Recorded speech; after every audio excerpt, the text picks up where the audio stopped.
Hello and welcome to a new Linux discussion video, where today I will be answering the age-old question on computing and Linux and things like that. Is gaming on Linux actually good? Is it better or is it worse than Windows gaming?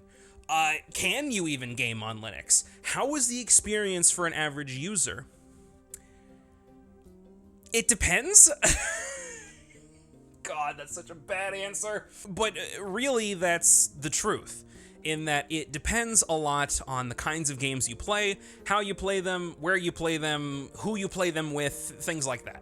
Now, I do not know your specific gaming sensibilities and your gaming habits. I don't know what games you play, I don't know where you play them, I don't know how you play them, I don't know who you play them with. What I can describe is how I play games and how that has worked out for me in my 9 or 10 months of running Linux. So let's start off with that. Let's talk about what I play. Here is a list of all of my favorite games of all time. If you notice, there is a trend. None of them are multiplayer games, minus Dark Souls and Elden Ring, but that's kind of, I do not play multiplayer games. I'm not a fan of Halo, I'm not a fan of Call of Duty, I've never been a fan of Battle Royales, I fucking hate League of Legends, I hate Valorant even more. I am just not a fan of the always online types of games. Gaming to me is an escape, and the last thing I want to do is interact with chucklefucks online who are getting mad because I'm using a specific gun. I know that a lot of that is hyperbolic, and the point of this is to make you laugh and have a good hoot and a holler, but jokes have a little bit of truth in them, you know what I mean? So when it comes to me running games on Linux, I don't really run into a whole lot of problems because I don't play online games that require the use of anti-cheat software. And that's like the big thing that will determine whether or not you have a good or a bad experience on Linux when it comes to gaming. Does your game have anti-cheat? If yes, there's like a 50-50 chance that it's just not going to be compatible. Games like Rainbow Six Siege or Fortnite or Destiny 2 for some fucking reason, like these games just don't work. But Apex Legends, League of Legends, Slipgate I think works. I'm pretty sure Slipgate works. And a few others, like I'll put like some PNGs up here next to me in the video. These games all work, but there are a bunch more that just don't. And it's not because of the game itself or even because of Linux. It all comes down to the developers just don't want to support the platform. Good examples of this would be Epic Games just saying like, fuck you Linux, we're not gonna let Fortnite be playable on this. And Destiny 2, same thing, like strange, like, okay, I don't like Destiny 2, but I'm just one person. If you like Destiny 2, that's fine. But I just think it's weird that Bungie has just taken this like weird anti-Linux stance on this case, where it's like, they're not gonna let people play their game on Linux, and if you do, you run the risk of getting banned. Like, if they were to give us a reason as to why, I don't follow Destiny 2 news. The last time I heard about this was when they first announced that, like, hey, we're not supporting Linux. I don't know if they gave a reason or not. I'm sure someone in the comments will correct me. But, like, it's bizarre to me. Like, why would you not want people to play your game? I don't know. So if you play any of the games that I just talked about, you're gonna need to do your own research and figure out if your game works or not. If it doesn't, well, I'm not gonna judge you for not switching to Linux. But if it does, you can give it a try. You can slap Linux on an old hard drive or on an old laptop somewhere. Just have it as a side machine or a side install, you know, just, yeah. Because that's how I started. I dual booted on my system. And technically I still have my hard drive in my system that has my Windows install on it, but I don't use it anymore. My point for all this is I've had no problems on running games on Linux because a lot of it is more seamless than you would expect. And this is due in no small part to the efforts of the open source community and Valve in creating and developing Wine and Proton respectively, because like, it really is just that easy. You click a button in Steam to enable a Steam compatibility layer, the Steam Play, and then you just turn on a game. That's it. You turn on a game and it'll just work. Here's a good example. Recently, I purchased the game Redout. It's kind of like a Wipeout, F-Zero kind of game. It's closer to Wipeout than it is F-Zero, but it's a fast-paced, anti-grav racing game. Very good. Highly recommend it. But I did not do any research into how that game runs. I did not go on ProtonDB. I did not go on a forum. I did not do any of that. I'm just like, hey, we're going to turn the game on and we're going to see if it works. And guess what? It worked. Now, you might say to yourself, like, oh, Redout, that's a bit of an older game. That came out a few years ago. So, obviously, the Proton devs had time to bump up that compatibility and make that game work better, right? Because that's obviously how it works, right? Well, no, because Card Shark, the game that just came out, published by Devolver Digital, I played that last night with a friend of mine, and I just turned it on, and it works. Matter of fact, ProtonDB lists it as a platinum rating, meaning that it runs perfectly, even though it is not a native Linux game. But Card Shark, that's an indie game, right? Of course indie games are gonna work. I wanna play the big AAA, hard-hitting, biggest fucking budget, biggest flopping dick games possible. Have you heard of Elden Ring? Because I don't know if you're aware of this, but the reason why Elden Ring runs so poorly on PC is because the PC port of the game straight up just does not have a shader caching system.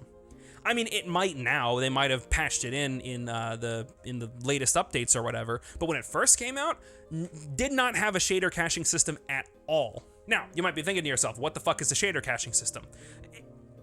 To be honest, I don't really know.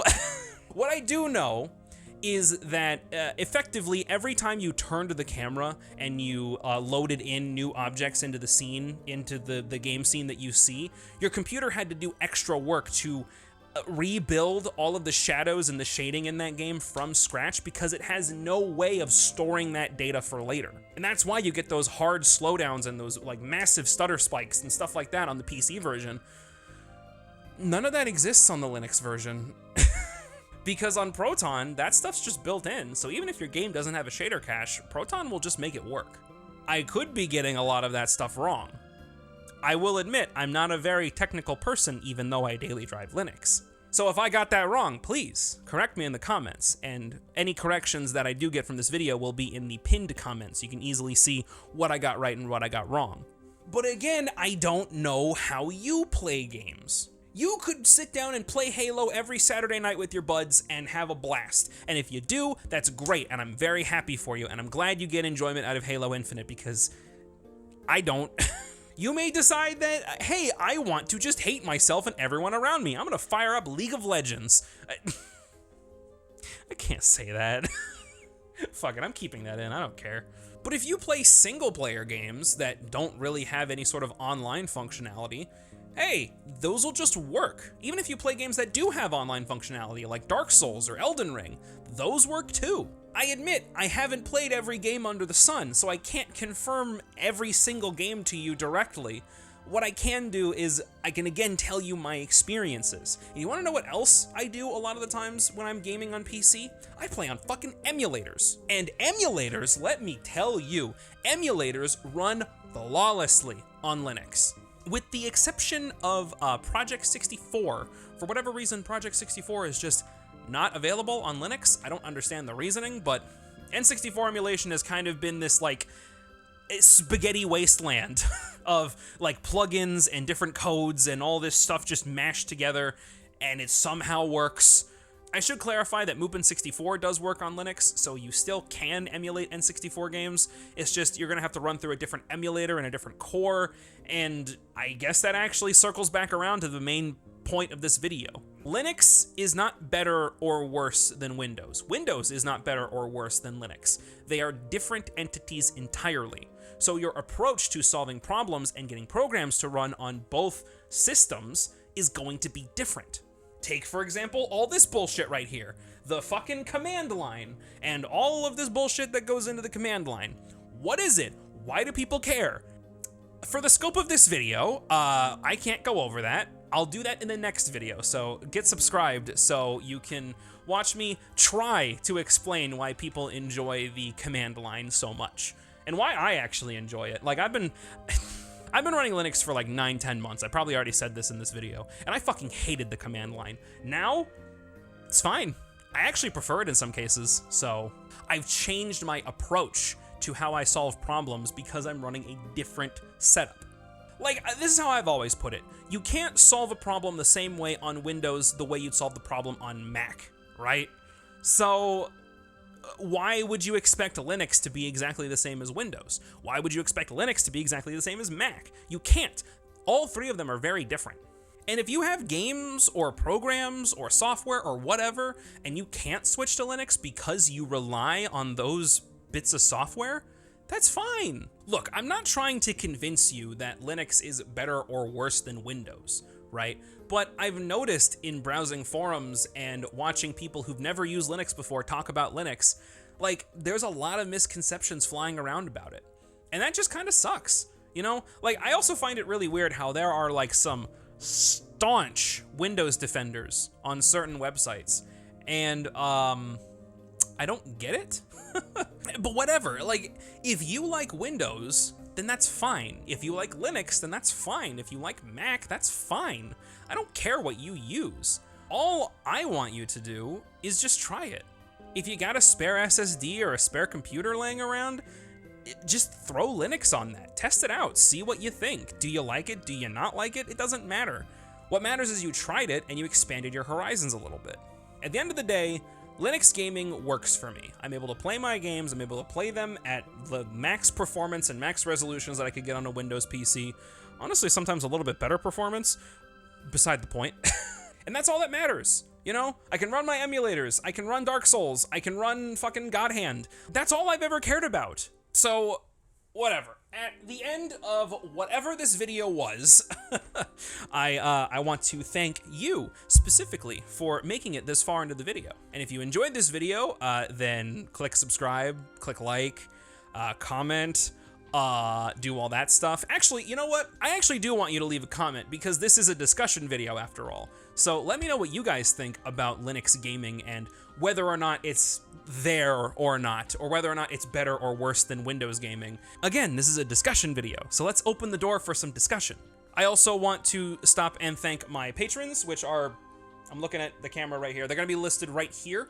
They support me directly on Patreon, and if you want to support me directly on Patreon, you can follow the link in the description or at the end of this video, and you can do all the normal YouTuber shit to help me out. Even if you can't support me directly through monetary means, you can still leave a like, you can still comment, you can still subscribe. All that stuff helps me out more than you would imagine. Thank you again for watching, thank you for making it to the end of this video, and I hope you have a wonderful day.